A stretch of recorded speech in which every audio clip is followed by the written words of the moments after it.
Assalamualaikum warahmatullahi wabarakatuh. Waalaikumsalam warahmatullahi wabarakatuh. Alhamdulillah. Ibu-ibu gimana kabarnya, baik? Alhamdulillah. Pak. Pak. Tidur lagi. Kabarnya gimana, baik? Alhamdulillah. Tentunya kami berharap semua pemirsa yang ada di rumah juga dalam keadaan sehat walafiat. Amin ya rabbal alamin. Hari ini alhamdulillah kita kembali bersilaturahim dalam program yang insya Allah selalu dinantikan setiap akhir pekan. Yaitu Cahaya Hati Indonesia. Mari pertama-tama kita panjatkan puji syukur kita atas kehadirat Allah Subhanahu wa taala Sang Rabbul Alamin. Tidak lupa kita berikan salawat dan salam kita kepada junjungan kita Nabi besar Muhammad sallallahu alaihi wasallam beserta keluarga, sahabat dan umatnya yang setia hingga akhir zaman. Ibu-ibu dan bapak-bapak, saya mau tanya sebelum kita masuk ke tema. Ibu pernah cemburu enggak? Pernah. Jujur. Bu. Ya. Pernah cemburu enggak? Ya. Gitu suaranya. Jawabannya pernah. Pak. Oi, Pak. Ya.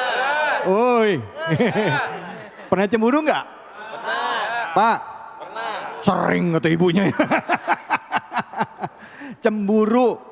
Suami cemburu sama istri, istri cemburu sama suami.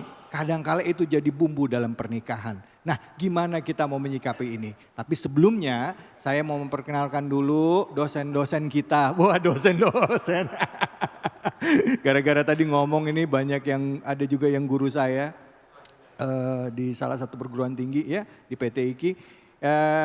Hadir guru-guru kita yang insya Allah akan membagikan ilmunya. Yang pertama salam hormat dan takzim saya untuk Ustadz Zezen Zainal Mutakin. Assalamualaikum warahmatullahi wabarakatuh.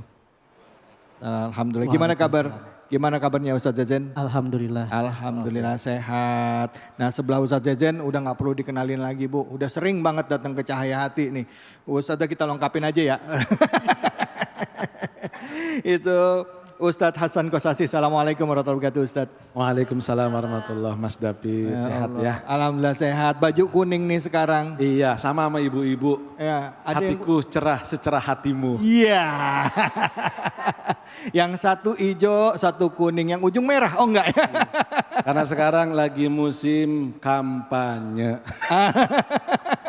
Belum ntar lagi ya. Belum ya. Belum ntar lagi. Baik, makasih banyak Ustadz Hasan. Sebelah Ustadz Hasan. Sama-sama Mas David. Hadir guru kita Ustazah Nina Khairina. Assalamualaikum warahmatullahi wabarakatuh. Waalaikumsalam warahmatullahi wabarakatuh.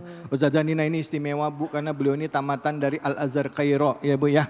Betul. Istimewa karena perempuan sendiri. Iya salah.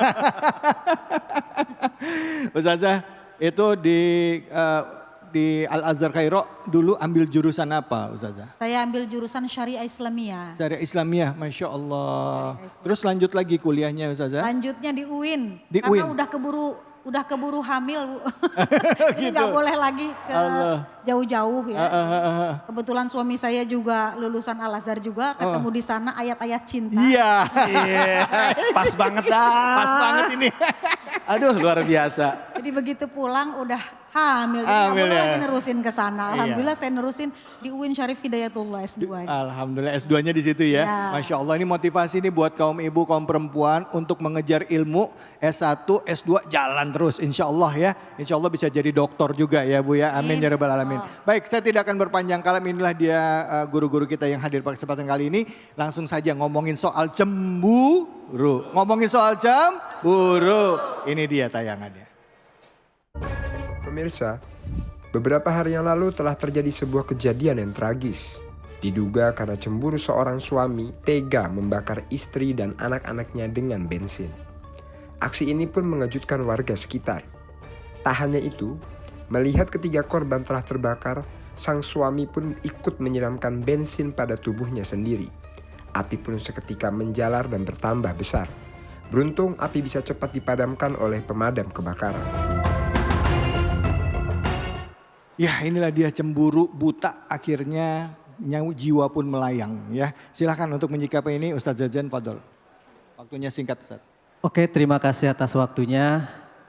Berkaitan apa yang sudah ditayangkan tadi, ternyata Islam itu hadir di tengah-tengah masyarakat kita umat muslim sebagai rahmatan lil alamin.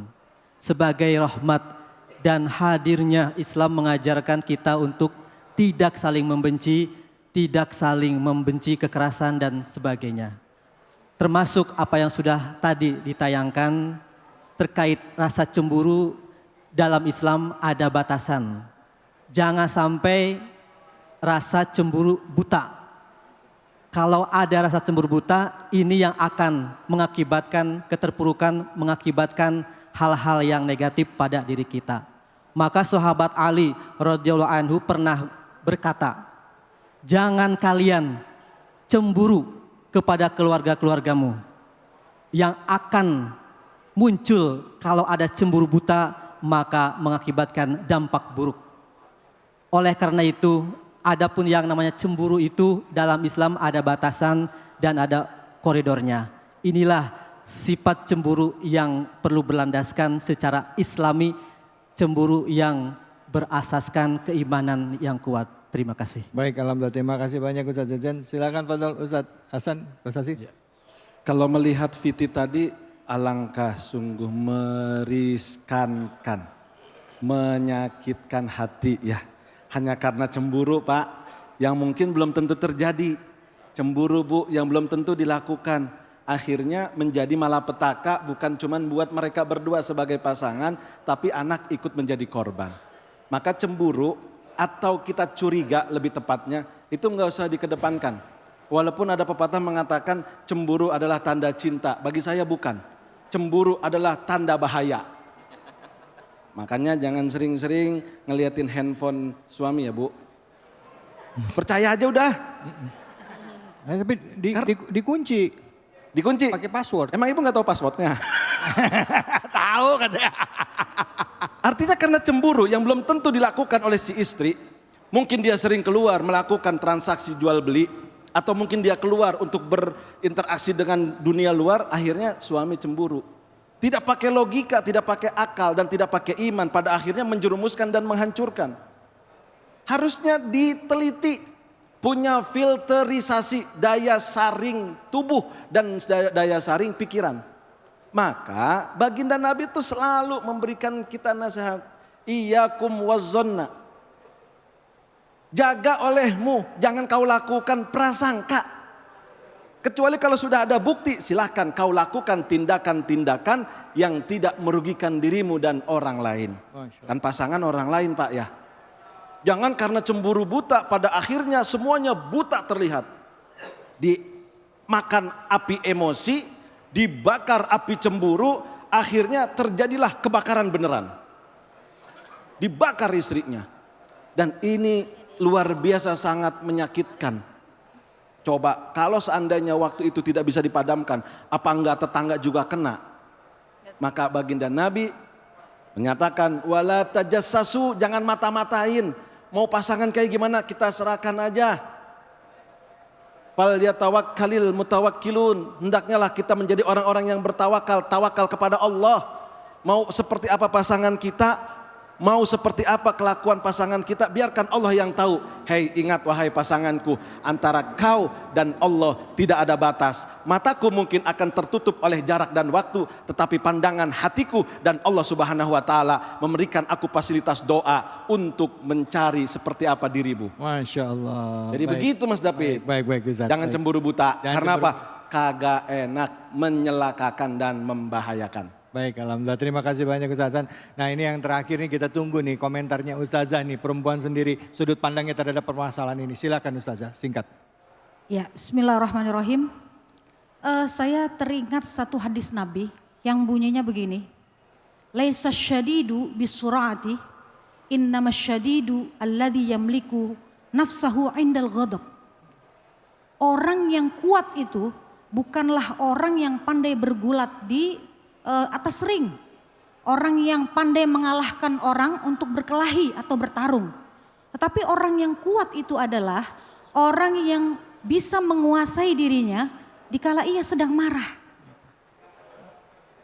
Jadi tugas seorang suami itu Bapak Ibu, selain mencari nafkah rizki yang halal untuk keluarganya, juga bertugas untuk mendidik istri dan anak-anaknya dengan ajaran agama sehingga mereka bisa menjalani hidup di dunia ini dengan baik sesuai dengan tuntunan agama, bukan malah menyakiti, bukan malah memberikan contoh yang tidak baik, bahkan seperti yang kita lihat tadi di VT tadi, malah meninggalkan atau menyisakan luka batin yang sangat dalam, menyisakan trauma besar bagi diri istri dan anak-anaknya. Cemburu yang sedikit itu akan menambah rasa cinta. Tapi cemburu yang berlebihan akan membunuh cinta itu sendiri. Jadi pesan Nabi ya, tentang kriteria calon istri yang 4 ini Mas David. Kekayaan, kecantikan, kekayaan, harta, nasab atau keturunan, kemudian agama, lalu menjadikan agama menjadi sesuatu yang paling utama. Fazfar bidzatid din taribat yadak, simbol keberuntungan, sejatinya berlaku juga bagi laki-laki. Ya, bagi seorang calon suami. Gitu. Jadi para wanita hendaklah ketika mencari calon suami, carilah yang agama dan akhlaknya baik dulu. Dibandingkan melihat ketampanannya, kekayaannya, nasabnya. Ya syukur-syukur kita dapat semuanya Bu. Dapat suami yang soleh, ganteng, tajir, Masya Allah, surga dunia itu mah ya. Nah, bagi para bujang dan para gadis yang sedang menanti jodohnya ini ya. Nah, pantaskan diri kita. Pantaskan untuk apa? Menjadi wanita-wanita yang solehah. Menjadi laki-laki yang soleh. Sehingga nanti pasangan kita akan memilih kita yang insya Allah yang datang itu juga soleh dan solehah. Amin. Nah, kalau sudah demikian, bahtera yang akan dilayarkan nanti itu pasti akan dapat melewati seluruh badai, rintangan, halangan. Ya. Itu karena apa? Karena sudah dinakodai oleh seorang suami yang paham betul tentang jalan hidup yaitu agama. Dan dinavigatori atau didampingi oleh seorang istri yang paham betul tentang rambu-rambu kehidupan syariat. Dengan demikian akan sampai pada tujuan hidupnya yaitu apa? Bahagia di dunia dan selamat di akhir. Amin. Terima kasih banyak Ustazah. Giliran tadi dilihat dari gantengnya, amin katanya. Amin. Terus ilmunya nasabnya, amin. Begitu kayaknya, amin. Kelihatan banget ya. Aminnya kenceng banget ya, yang kayaknya ya. Ngarep banget itu. Allahu Akbar. Baik ibu-ibu, itulah tadi yang disampaikan oleh guru-guru kita yang mengenai masa cemburu. Nanti akan kita bahas lebih dalam lagi. Jangan kemana-mana, tetap di Cahaya Hati Indonesia.